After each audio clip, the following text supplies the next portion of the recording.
మీ ఎలాంటి వ్యాపార ప్రకటనలకైనా వెంటనే మా ఛానల్ సంప్రదించండి. నమస్తే. ఈరోజు మన స్టూడియోలో ప్రముఖ ఆధ్యాత్మికవేత్త, ఆస్ట్రాలజర్, దత్తాత్రేయ గణపతి ఉపాసకులు మురళీధర్ శర్మ గారు ఉన్నారు. తులారాశి వాళ్ళకి ఎలాంటి సిచ్యువేషన్స్ ఈ నెల ఎదురవుతాయో గురుగారు మాటలోనే అడిగి తెలుసుకుందాం. నమస్కారం గురుగారు. మహాదేవ శ్రీమాత్రే నమః. గురుగారు, నవంబర్ మాసం విశేషంగా మీనరాశి వాళ్ళకి ఏళ్ళనాటి చెల్లో ఉన్నారు ఆల్రెడీ వీళ్ళు. దానికి ఏమన్నా విరుద్ధంగా కొంత అదృష్టం ఏమన్నా తోడవుతుందా, లేదంటే పరిస్థితి ఆ విధంగానే ఉంటుందా? ఈ నెల ఓవరాల్గా వీళ్ళు ఎలాంటి జాగ్రత్తన దైవారాధనలో ఉంటే బాగుంటుందంటారు? మీనరాశి వారు ఎవరైనా కూడా నిజంగా ఇట్టి నవంబర్ నెలలో అదృష్టవంతులే అని చెప్పుకోవచ్చు. ఎందుకంటే మనం గత వీడియోలో గురుగ్రహము అధిచారం మీద ఒక వీడియో చేయడం జరిగింది. ఇందులో మనము ఏం చెప్పాము అనుకుంటే, గురుగ్రహము వీరికి 5వ భావంలో అతిచారానికి వెళ్ళబోతున్నది. అంటే పంచమ భావము అంటే లక్ష్మీ స్థానము. ఎవరైతే మీనరాశి వారు ఉన్నారో వీరికి ఇక నుండి ఒక సుమారుగా 8 నుండి 10 నెలల పాటు 8 నుండి 10 నెలల పాటు చాలా అద్భుతమైనటువంటి యోగదాయకంగానే ఉండబోతూ ఉన్నది. ఎందుకు అంటే ఎంతసేపటికి మనము బాగాలేదు అని అనుకోవడం ద్వారా అది బాగా ఉండకుండా ఉండేటువంటి పరిస్థితే ఉంటుంది. యద్భావం తద్భవతి అట్లా. సో అదేవిధంగా ఈ మీనరాశి జాతకులు ఎక్కువగా ఎవరైతే ఉంటారో వీరు మనకు స్వామివారి యొక్క దశావతారాలలో భాగంగా మత్స్య అవతారము సంబంధించినటువంటి ఆ శ్లోకాలు కానీ, దానికి సంబంధించినటువంటి మనకు మంత్రాలు కానీ, లైక్ అష్టోత్తరాలు కానీ, లైక్ ఏదైనా చెయ్యడం ద్వారా మంచి ఫలితం ఉంటుంది వీరికి. ఓవరాల్గా ఏది ఏమైనా కూడా ధనపరమైనటువంటి స్ట్రక్స్ ఏవైతే ఉన్నాయో మొత్తం కంప్లీట్గా డబ్బు ఆగిపోయిందో, లేదా రావలసిన ధనము సమయానికి రావటం లేదో, లేదా ఇప్పుడు రాజకీయ రంగంగా కూడా ముందుకు వెళ్ళాలని చూస్తూ ఉంటారు. చాలా మటుకు రాజకీయంగా ముందుకు వెళ్ళాలి అని అనుకునేటువంటి వారు కూడా బాగుంది, చాలా బాగుంది. ఒక గృహాన్ని నిర్మించుకునేటువంటి అవకాశం రాబోతున్నది. గృహోపకరణమైనటువంటి వస్తువులు కొనుగోలు చేసేటువంటి పరిస్థితి గోచరిస్తూ ఉన్నది. గురుగారు, సాధారణంగా పరిస్థితి ఎలా బాగున్నప్పుడు చిన్నపాటి మనకంటూ సొంత వ్యాపారం ఏదన్నా స్టార్ట్ చేద్దాము అనే ఆలోచన వస్తూ ఉంటుంది. ఎలాంటి రంగాలలో మరి పెట్టుబడులు పెడితే బాగుంటుంది అంటారు? వీరికి తప్పకుండా మీరు అన్నట్టుగా గత 2022 ఆగస్టు నుండి కూడా, అంతకు ముందు నుండే ఉద్యోగం చేయాలా వద్దా, అసలు ఏదైనా బిజినెస్ స్టార్ట్ చేద్దామా, ఈ ఉద్యోగం చేస్తే ఏం ప్రయోజనం ఉంది అని అనుకునేటువంటి, వాస్తవానికి కూడా ఉద్యోగం చేయడము అనేటువంటిది అదొక మంచి రేంజ్, మనకు సాలరీ ఉంది అంటే ఓకే. ఈ చిన్నగా సాలరీ ఉండేటువంటి వారు నిజంగా పనికిరాదు. వాస్తవానికి కూడా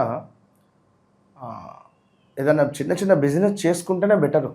మొన్న కాశీకి వెళ్ళడం జరిగింది. అంటే చెప్తున్నా, అక్కడ కాశీ క్షేత్రంలో రుద్రాక్ష మాలలు కావచ్చును, లేదా టీ అమ్మేటువంటి వారు, ఒక టీ తాగుదామని ఆగాను. టీ నేను అక్కడ సుమారుగా 4-5 రోజులు ఉన్నా కదా. పొద్దున మధ్యాహ్నం సాయంత్రం ఇట్లా టీ తాగుతున్న సందర్భంలో ఒకానొకసారి వాళ్ళ కొడుకు వచ్చాడు. వాళ్ళ తండ్రి గారు ఉండే, వాళ్ళ కొడుకు టీ స్టాల్కు రావడం, జనరల్గా మాట్లాడుతుండడం, వారికి కాస్త తెలుగు వచ్చు, తెలుగులో సంబోధిస్తుండగా, ఏం చదువుకున్నారు బాబు మీరు, అదేమిటి ఇదేమిటి అంటే, నాది పిహెచ్డి కంప్లీట్ అన్నాడు ఆయన. పిహెచ్డి కంప్లీట్, మరి ఏదైనా జాబ్ చూసుకోవా, ఇదేమిటి అంటే, ఉద్యోగమా నాకెందుకు, కాశీలో వండుకుంటూ నేనేం ఉద్యోగం చేయాలంటాడు ఆయన. అంటే కాశీలో ఉండడం ద్వారా ఆ భగవంతునిపై వారు పెట్టుకున్నటువంటి నమ్మకమా, లేదా నా జీవితం ఇక్కడ అంకితము అనే విధంగా. ఇప్పుడు డబ్బు అనేటువంటిది వస్తుంది, కొందరికి రాదు. డబ్బు అనేటువంటిది శాశ్వతం కాదు. బట్ కొన్ని సమయాలలో మనం చేసేటువంటి పనులు, మనం చేసేటువంటి కర్మల మూలకంగా మనం వద్దన్నా డబ్బు వచ్చేస్తుంది. అది మనం ఏం లేదు చెప్పేది. కనుక ఆ పరిస్థితి అది. సో మనం సొంతగా క్రియేట్ చేస్తున్నామంటే అది వేరు. కనుక ఇప్పుడు అక్కడ టీ అమ్మే వారికైనా డబ్బు దొరుకుతుంది, మీరు అన్న జనరల్గా బొట్టు పెట్టుకునేటువంటి వారికైనా ఐశ్వర్యుని యొక్క ప్రసాదం దొరుకుతుంది, అందరికీ దొరుకుతుంది. అంటే నేను అనే పాయింట్ ఏమిటంటే అది అంతటి పిహెచ్డి చేసినటువంటి వ్యక్తి జాబ్ చేయకుండా ఉద్యోగం ఏమిటి చేయకుండా బిజినెస్లోనే ఉన్నాడు. అంటే ఈశ్వరునిపై నమ్మకం కావచ్చు. అలాంటి నమ్మకంగా ప్రతి ఒక్కరూ బిజినెస్ చేసుకోవాలి. చిన్నగా ఏదో ఒక స్టార్ట్ బిజినెస్, ఏదో ఒక చిన్న వారికి ఉండేటువంటి శక్తి కొలది చక్కగా బిజినెస్ చేసుకోవడం ద్వారా ఏం జరుగుతుంది అంటే అభివృద్ధి ఉంటుంది, వారికి తప్పకుండా ఉంటుంది. సో అట్లా మీనరాశి వారు అలాంటి 2-3 బిజినెస్లు పెట్టి చేయగాల్చుకున్నటువంటి సంఘటనలు ఉన్నవి. ఎందుకు ఇక్కడ అంటే బాగా గుర్తుంచుకోండి. ఒక వ్యక్తి 1వ తారీఖులో జన్మించాడు అనుకుందాం. ఇతనికి 8వ సంఖ్య మైనస్, అదేవిధంగా 17వ సంఖ్య మైనస్, అదేవిధంగా 26వ సంఖ్య మైనస్. ఈ మనం చెప్పినటువంటి డేట్స్లలో ఈ 1వ నెంబర్ కానీ 19వ నెంబర్ కానీ 28వ నెంబర్లో కానీ పుట్టినటువంటి వారు వీరితో టైఅప్ అయినా, అనుకోకుండా వీరిని వివాహం చేసుకున్నా, అనుకోకుండా ఈ డేట్లో ఎవరైనా పిల్లలు పుట్టినా, వీరికి అనుకోకుండా ఈ సమయంలో ఏదైనా షాప్ ఓపెనింగ్ చేసినా, అనుకోకుండా దీనికి సంబంధించింది అంటే ఆయిల్ రిలేటెడ్, పెట్రోల్ రిలేటెడ్, ఇనుము రిలేటెడ్, అదేవిధంగా మనకు ఇంకా వైద్య శాస్త్రానికి సంబంధించిన రిలేటెడ్, ఇలాంటివి వాటర్ రిలేటెడ్, ఇలాంటివి కొన్ని బిజినెస్లు చేస్తే సెట్ కాదు. పోనీ అలాంటి జాతకులు మీనరాశో లేదా మనకు ఈ యొక్క కన్యా రాశో లేదా మనకు కర్కాటక రాశో వారితో వీరికి సెటప్ కాదు. అయితే ఈ లాస్ అయ్యాము మాకు బిజినెస్ అనుకునేటువంటి వారికి 100లో 90% ఈ విధంగానే జరుగుతుంది. సో వారు భయపడిపోతున్నారు. కరెక్ట్ పాయింట్ మీద వారు స్టెప్ తీసుకుంటే 100% సక్సెస్ అవుతారు.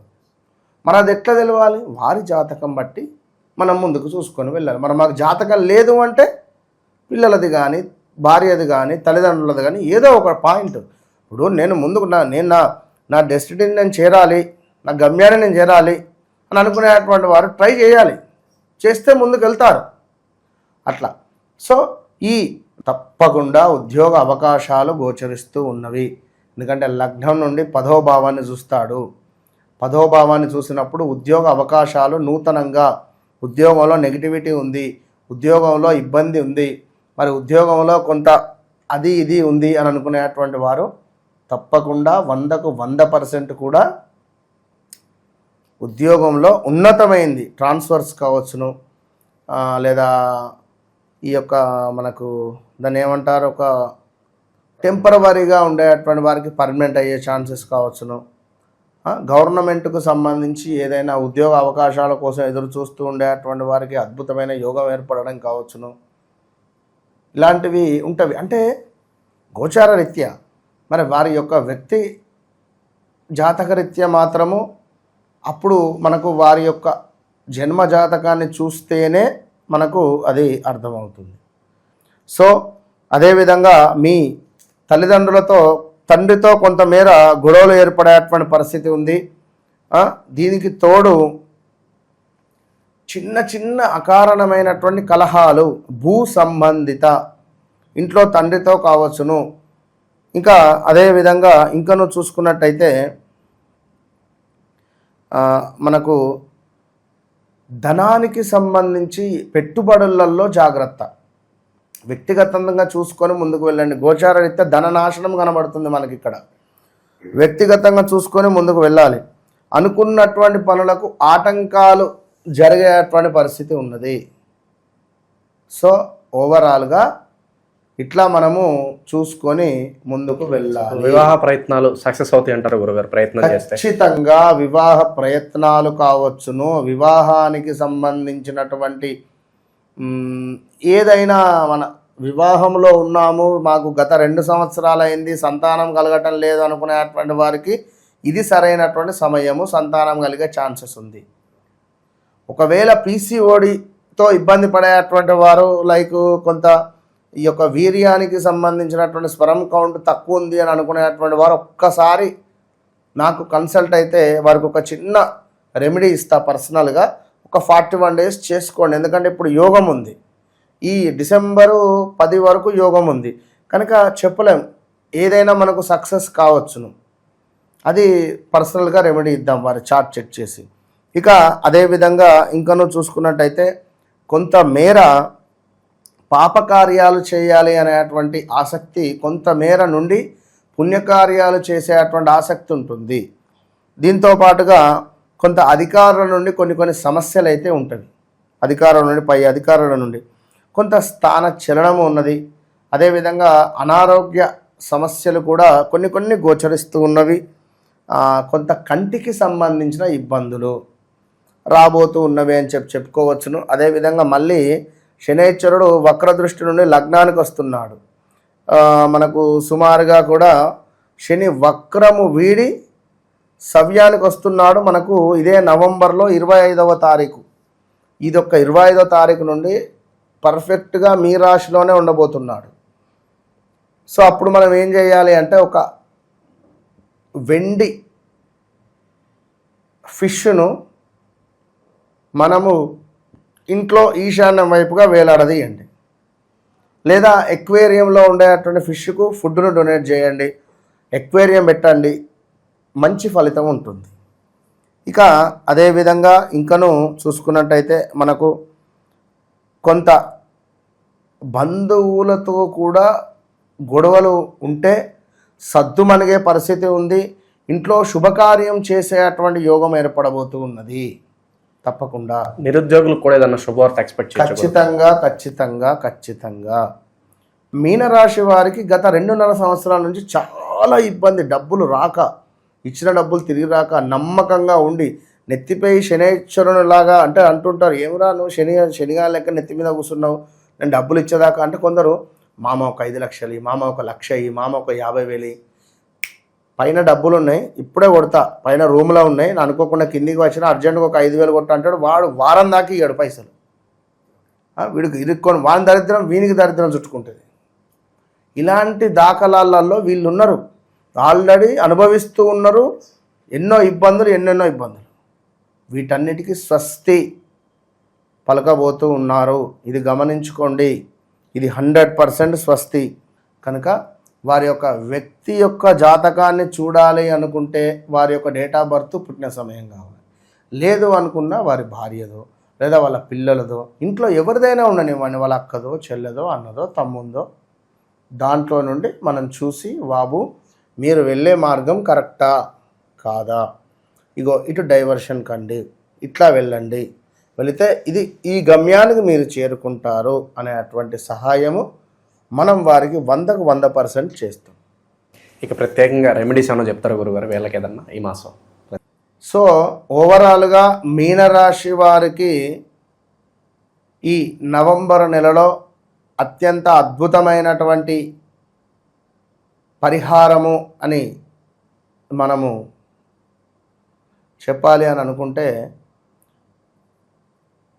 నవధాన్యాలు తీసుకొని ఒక 100 గ్రామ్, ఈ నవధాన్యాలను ఎల్లో కలర్లో ఉండేటువంటి జాకెట్ పీసులో మొత్తము కూడా పోసి చక్కగా అందులో ఒక గోమతి చక్రము, ₹1 నాణాన్ని పెట్టి ముడివేసి ఇంట్లో ఈ ప్రధాన ద్వారం పైన ఒక మేకు కట్టి తగిలియండి. దాన్ని రోజు బయటికి వెళుతూ ఇంటికి రాగా దాన్ని చూస్తూ వెళ్ళిపోండి. ఇది మనకు కార్తీక మాసంలో కానీ అటు పిమ్మట వచ్చేటువంటి మాసంలో కానీ నవంబర్ నెల నుండి ఇది వీడియో చూసిన ఎప్పుడైతే చూస్తారో అప్పటి నుండి సుమారుగా 3 గురువారాలు చేయాలి. ఇది 3 గురువారాలు చేయండి. ఆ నవధాన్యాలు తీయాలి, ఎక్కడైనా జల్లాలి. చల్లితే చక్కగా మొలకలు వస్తాయి. ఆ విధంగా చూసుకోండి, మంచి ఫలితం ఉంటుంది. చాలా బాగా వివరించారు. ధన్యవాదాలు గురుగారు. మహాదేవ్.